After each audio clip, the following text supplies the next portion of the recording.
नवरात्रि के पावन अवसर पर आपका स्वागत है। 9 दिन 9 कहानियाँ। चलिए जानते हैं प्रथम दिन की देवी शैलपुत्री के बारे में। माँ दुर्गा को सबसे पहले शैलपुत्री के नाम से पूजा जाता है। हिमालय के यहाँ जन्म लेने के कारण इनका नाम शैलपुत्री पड़ा। इनका वाहन वृषभ है, इसलिए ये देवी वृषभरूढ़ा के नाम से भी जानी जाती हैं। इन देवी ने दाएं हाथ में त्रिशूल धारण कर रखा है और बाएं हाथ में कमल सुशोभित है। यही देवी प्रथम दुर्गा है और यही सती नाम से भी जानी जाती हैं। इनके पीछे एक मार्मिक कहानी है। एक बार जब दक्ष प्रजापति ने यज्ञ किया तो उन्होंने सारे देवताओं को आमंत्रित किया, लेकिन भगवान शंकर को उन्होंने नहीं बुलाया, जो कि देवी सती के पति हैं।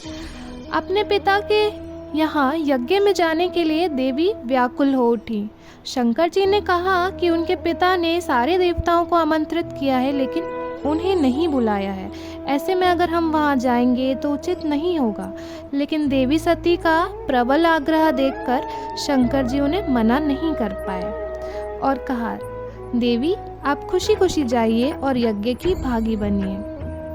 जब देवी अपने पिता के घर पहुंची तो सिर्फ उनकी माँ ने ही उन्हें स्नेह दिया। बहनों की बातों में व्यंग और उपहास के भाव साफ नजर आ रहे थे। घर वालों ने भी भगवान शंकर के प्रति तिरस्कार का भाव जताया।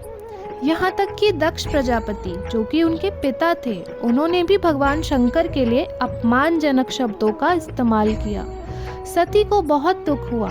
देवी सती अपने पति भगवान शंकर का अपमान नहीं सह सकी और उन्होंने अपने आप को यज्ञ की अग्नि में जलाकर भस्म कर दिया। जब ये बात भगवान शंकर को पता चली तो इस दुख से व्यथित होकर भगवान शंकर ने यज्ञ का विध्वंस कर दिया। यही सती अगले जन्म में शैलराज हिमालय की पुत्री के रूप में जन्मी और शैलपुत्री कहलाई।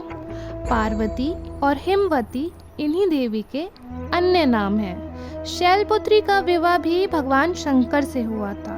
शैलपुत्री शिव जी की अर्धांगिनी और पत्नी बनी। इनका महत्व और इनकी शक्तियां अनंत हैं। तो ये थी देवी शैलपुत्री की कथा। नवरात्रि के प्रथम दिन माता शैलपुत्री का पूजन करना शुभ माना जाता है। अगर हम पूजा की विधि की बात करें तो लकड़ी की चौकी पर लाल वस्त्र बिछाएं और इस पर माता शैलपुत्री की तस्वीर रखें। इसके बाद हाथ में लाल फूल लेकर माता शैलपुत्री का ध्यान करें और इस मंत्र का जप करें। ओम ऐं ह्रीं क्लीं चामुंडाय विच्छे ओम शैलपुत्री देवीये नमः। और इस मंत्र के साथ हाथों में लिए फूल को माँ की तस्वीर पर अर्पित करें। इसके बाद माता को भोग लगाएं और उनके मंत्रों का 108 बार जाप करें। इस प्रकार माँ शैलपुत्री की कृपा आप पर बनी रहेगी। कहानी का सार ये दिखाता है कि देवी का अपने पति के प्रति यानी भगवान शंकर के प्रति प्रेम और इज्जत का भाव कितना ज्यादा था।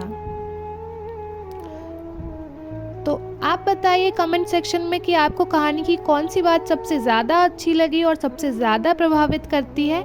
नवरात्रि की हार्दिक शुभकामनाएं। मिलते हैं अगली वीडियो में द्वितीय दिन की दुर्गा माता की दूसरे रूप के साथ।